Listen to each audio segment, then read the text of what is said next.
So I'm very, very happy to be here today, and thank you, Darian, for inviting me. I'm going to talk about a project that is pretty new, just launched in September 1st, and has been pretty dramatic in Israel. You're going to hear more about Israeli politics than you probably signed up for.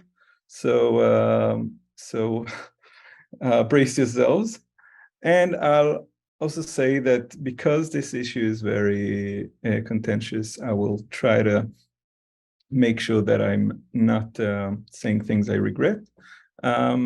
But I'm a human, so that's not going to change during this presentation. So the title of my talk is "Where Are We?" And it's actually a question, or rather three questions. So question one is where, question two is are, and question three is we. And that would be the structure of my talk as well. Just a few words. My name is Mushon Zer Aviv. I'm a designer based in Tel Aviv, which rhymes, which makes it easier. I have my own practice and I teach at Shankar College. And if you like following people, then you can do that too.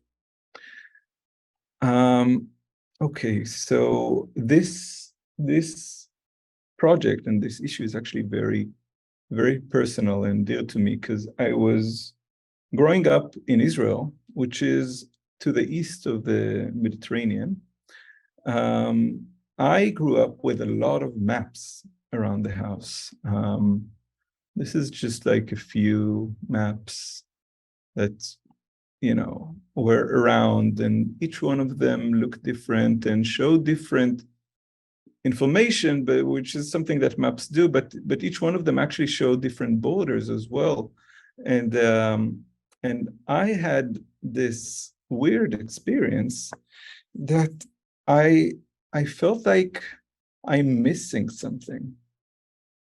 I felt like I was growing up and I didn't know what the borders of my country are. Like everybody supposed to know where they are in the world, and like the country that is, especially in a country like Israel, is a very substantial part of your identity. You're supposed to know where it is. And I didn't know that, and I blamed myself because I thought, they taught us that, but I just didn't listen. And by the time that I realized that I don't know it and I'm supposed to know it, I was too embarrassed to ask. And it took me quite a few years to realize it's both not my fault exclusively, and I'm probably not the only one. So in 2005, I created this poster to reflect on this experience, on this confusion, on this personal border conflict that is not only personal, apparently. And what I did is I tried to write the index first, and I wrote the index as a palette. I wrote all of the borders that I could think of, all of the territory terms that I could think of, all of the types of settlements and cities and kind of indexes, and I tried to imagine if I had a daughter. I didn't have children back then. Now I do have a daughter, actually, and a son. But if I had a daughter, what would her experience be like?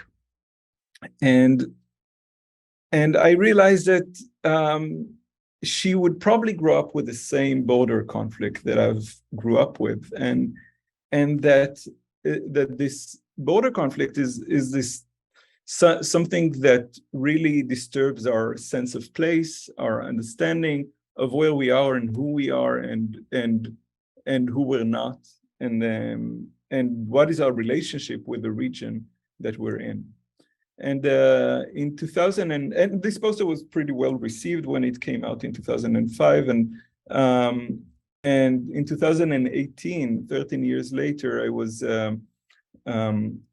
was invited to be. I was interviewed about this idea of education and maps, and it's in Hebrew, so we're not going to watch it. But we actually had this conversation during this interview about this map that is painted on the floor in my son's school. And the funny thing is that this map in a school has borders that were never the borders of Israel. It's a mix of a few borders together. And I looked at that and said, okay, this is exactly my border conflict. It's painted on the floor. And there's also someone who came and painted the line afterwards to mark something on this map. So that was, and that video was published in TV and online, and some people saw it. And apparently I wasn't the only one who has some issues with the way we teach where we are. So this is Nir Gov, and he lives in Tel Aviv, like me. And when his daughter came from school with this book, this official book that they teach in Israel, he realized that in the book, in the page that is titled "The Borders of the State of Israel," there's a map that doesn't show the right borders of the State of Israel. And we'll get to that, don't worry. I'll explain why. But he contacted someone in the municipality, Moria Shlomot, and they tried to say, we should do something about the books, but first of all, we should also do something about the maps that are in the classes, because the maps themselves are wrong. They're not actually showing the borders of Israel, which, as you probably know, is a pretty contested issue. So there's a good reason why some people would want to show certain borders and others would want to show other borders. And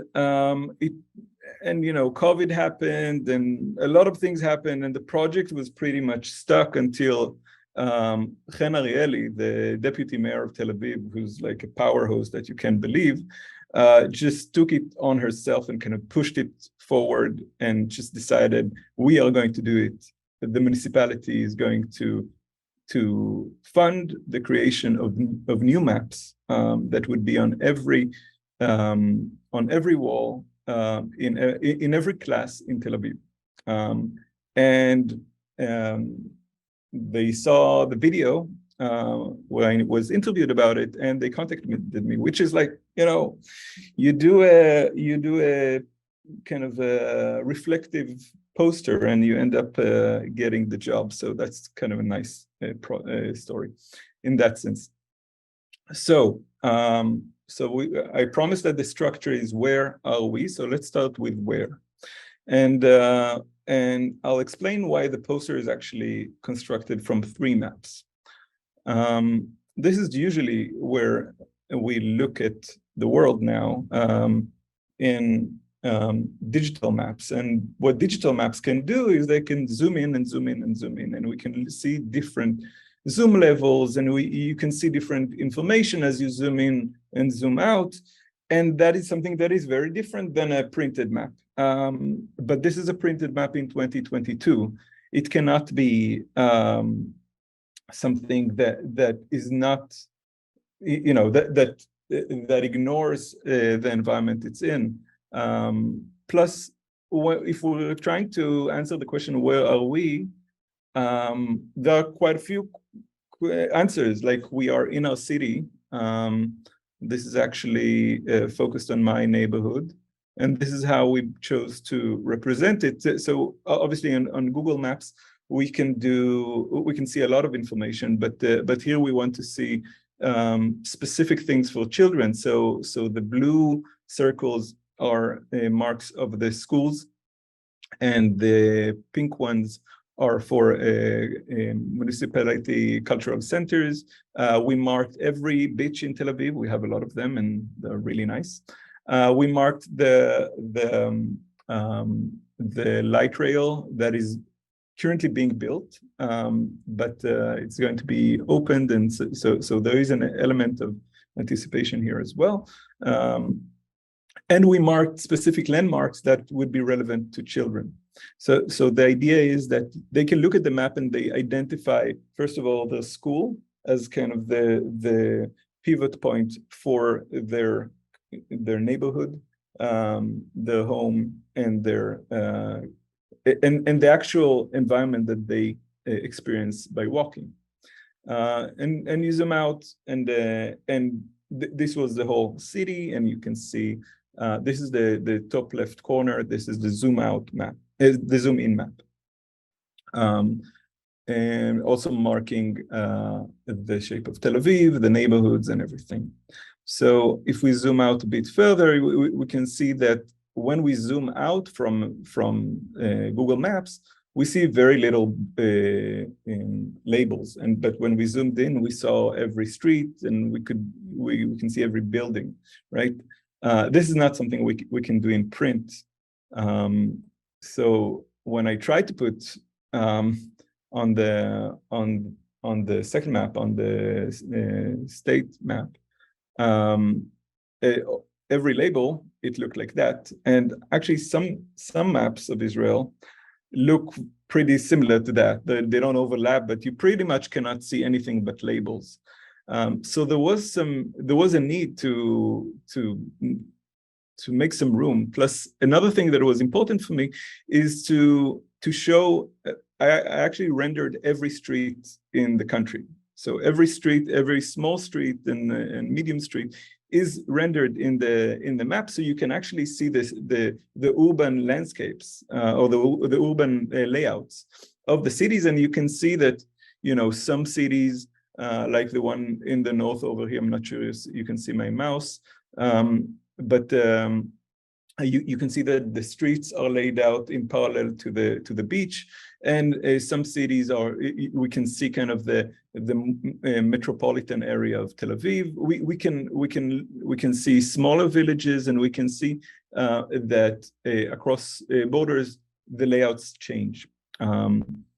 So rather than show that, there was a need to work with hierarchies, to work with the to try to see how can we get the most out of the space, but not in the price of not seeing the terrain and the urban terrain. So that way, when we look at Haifa, for example, the city in the peak here, we can see that unlike in Netanya that we talked about before, the streets in Haifa actually wrap themselves around the mountain. So we can really learn about the geography from the map, and because this is an educational map. That's the idea. So that was the map of Israel, and the third map would be the biggest zoom out, and in this case we wanted to really answer where are we, and we kind of tilted the map a bit to try to see a wider region, which we're going to talk about a bit further. So 3 maps connected like this, and I also to fit into the format, I had to tilt the map 18 degrees, which funny enough was one of the more controversial things that I've done in this map, because people are not used to look at the map like that. But don't worry, there are more controversial things coming up. So second question, R, and by R, I want to talk about where we are right now, the present. So I'm going to talk about borders a bit. This was the map of Israel since its founding, pretty much its founding until 1967, And you can see that there's this green line at the center between the Jordan River and the sea. And this green line marked the lines of the ceasefire after the war that ended in 49. And that stayed the unofficial but clear border of Israel until 67. Until 67, people pretty much knew the shape of their country. But then in 67, Israel fought what we call the 6-Day War, because it was only 6 days. And the world calls it the 67 War. And a lot of things happened there. Israel has grown, and we need a bigger map for that. So this was the shape of Israel before 67, but after 67, Israel actually conquered the Sinai Peninsula, the Gaza Strip, the East Jerusalem, the West Bank, and the Golan Heights, all in 6 days, which really changed the culture, because people were like kind of very happy about what the army can do, and about the new powers and everything. And immediately Israel started to move not only soldiers into these areas, but also civilians to populate these new areas. Now, another thing that Israel did is that the Golan Heights were annexed, made a part of Israel immediately, and the West Jerusalem, the little part that you can see here, was also not exactly annexed, but Israeli law has been activated there on both the space and the population. Now, fast forward to 1979, Israel signs a peace accord, a peace agreement with Egypt, stops moving people there, removes the people and the villages and cities from Sinai, and pulls away from Sinai. That was the basis for the peace with Egypt, and that made us, contract back to smaller area. Now, let's continue to 1995. In 1995, it was also after the peace process with the Palestinians already started, and the second part of the Oslo Accords basically said that Palestinians would get control of some of the area of the West Bank and all of the area of the Gaza Strip. At the beginning, it was part of the area of the Gaza Strip, but then all of it. And as you can see, it is really patches, really patches that were built like that to make sure that the Israeli settlements can still be there under Israeli control. So if we continue to 2005, in 2005, Israel actually decides to stop moving people into the Gaza Strip and remove all the settlers and the army bases from the Gaza Strip, and to unilaterally disconnect from the Gaza Strip, disengage. And but the West Bank is still on, right? We're moving on to 2020. Sorry. In 2020, there were a lot of talks about annexation, of annexing the West Bank, the parts that, it wasn't clear if it would be annexing the whole thing or just part of it, but the West Bank would be annexed, and Trump was supposed to be supporting it. It ended up with the Abraham agreements with Arab countries that were on the term that Israel doesn't annex that space. So as you can understand, there are some issues, and they go on. We have elections next week. The borders are very unstable. I think I made that clear. But then the map is very stable. The maps in the school shows a map as if we've already annexed that space. And all of the maps look the same. They show a reality that doesn't exist, and that is the reason for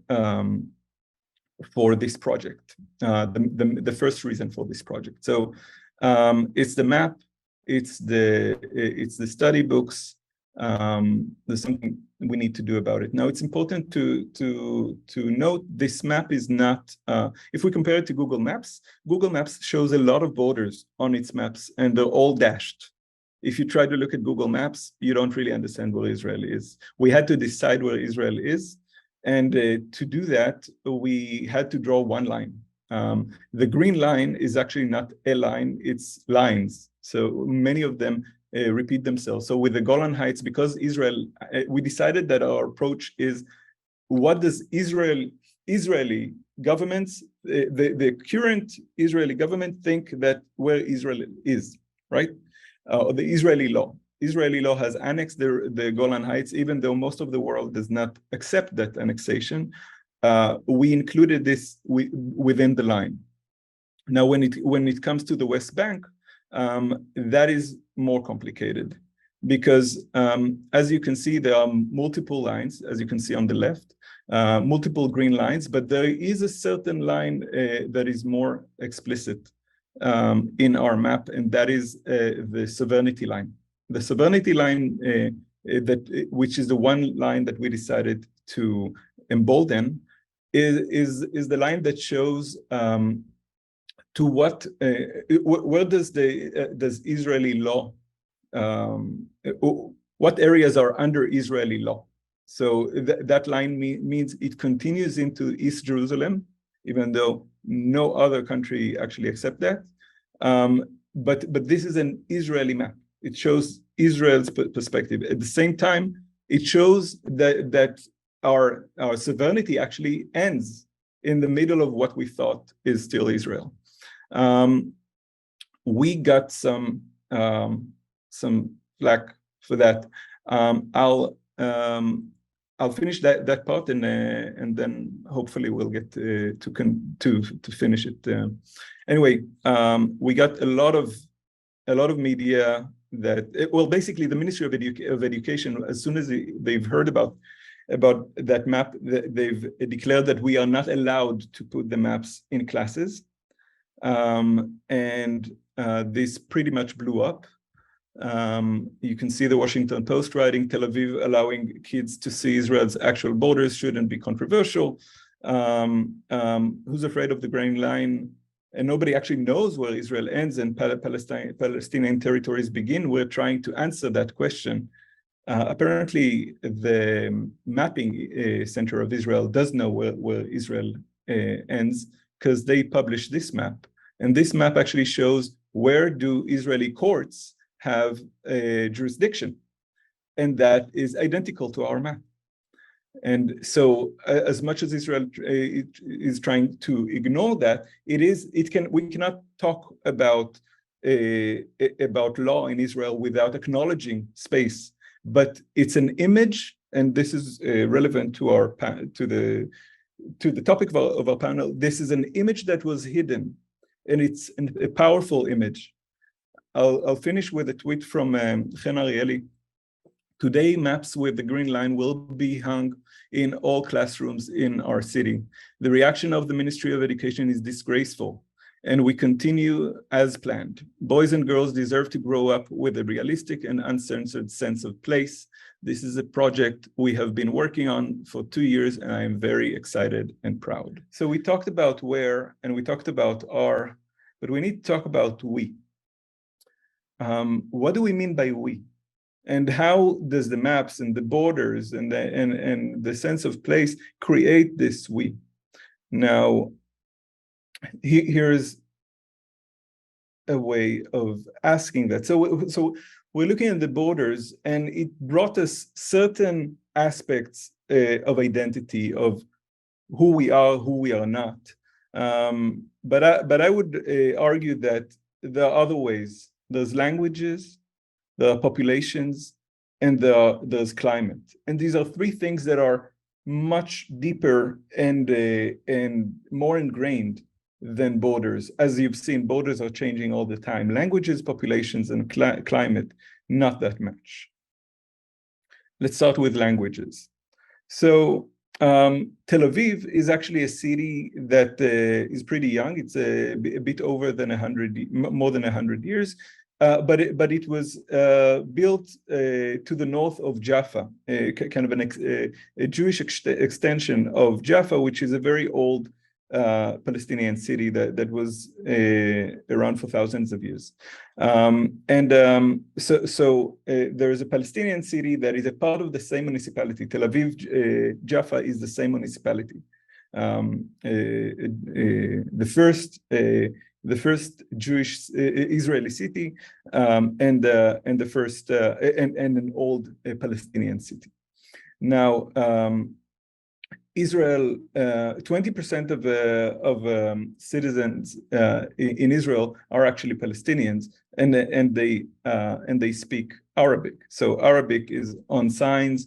It's a part of our landscape, and we live in a region where people don't speak Hebrew; they speak Arabic, and that is so. If we look at these three elements of the map, all three of them cannot only be in Hebrew, and that's why we actually translated the map to Arabic. The local map, the city map, the state map, and the regional map. Now, we actually really sweated over this translation, because apparently, Arabic is written as a continuous line, and when you try to break it, you can see that the lines that connect the letters sometimes break between them. I worked with the wonderful Nawal Arafat, who's an ex-student of mine and a dear colleague, and she actually kind of almost metaphorically whipped me every time a letter would break, and we actually stressed over every label on that street map. I worked. Now we had other issues. Ashkelon, for example, which is an Israeli city, is built on a very, very, very old Palestinian city called Ascalon. Now, Ascalon or El Mejdel are not names that are used anymore in Israel, and it's a big and serious city in Israel, and it's called Ashkelon, and we decided to translate it as Ashkelon rather than Ascalon. It's and to get back to the point that this is a map of today. It's not a map of what it was or what it would be. So that was a sensitive question that we decided that we feel confident about the decision, and I worked with the wonderful Khulud Masalha on the translation of all of the labels in the map. So thank you, Khulud. So population, that's the second thing that doesn't change that quickly, that would help us understand what is we. So these are the kind of maps that I grew up around. Like we were here, right? This small sliver of land that is surrounded by huge, scary countries that they don't really like us here, and we should be very afraid of them. And they have, they started wars against us. We started wars against them. We're not very welcomed in this neighborhood. That's the narrative, and they have a lot of countries, and they're big. That's kind of it's a map that feeds into this fear. This is another way of looking at the map. This is the black marble, and it doesn't show borders, but it does show at night where is the light on. So it's kind of a proxy for where people are, right?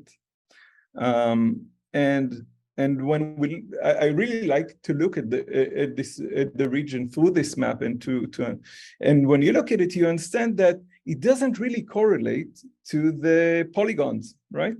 It's different. But actually, it wasn't until I saw this map by the pudding that really blew my mind. Like this is a population human terrains by the pudding. And what they did is they actually took a population density map and they plotted it as these columns, and it gives you an understanding that I did not have before. And for me, it was like, oh, this is people. It's about people. It's not about nationalities. It's not about borders. It's something else. And I reached out to them, and they were kind enough to give me access to the Mapbox file. And I started to play with it myself. And Matt Daniels, who was amazing about helping me with that, really allowed me to take the data work and the work that they did on the design as an initial inspiration, so I can go and make that map a part of our map. And when I looked at it, I started to see, like, where do people live in Israel? Where do people live outside of Israel? There's, for example, so thank you, Matt. And you can see that, for example, Egypt is empty. Egypt is not Egypt, it's the Nile. It's the Nile. People are clinging to the Nile. This is this country. It's not its polygon. It's its population density. And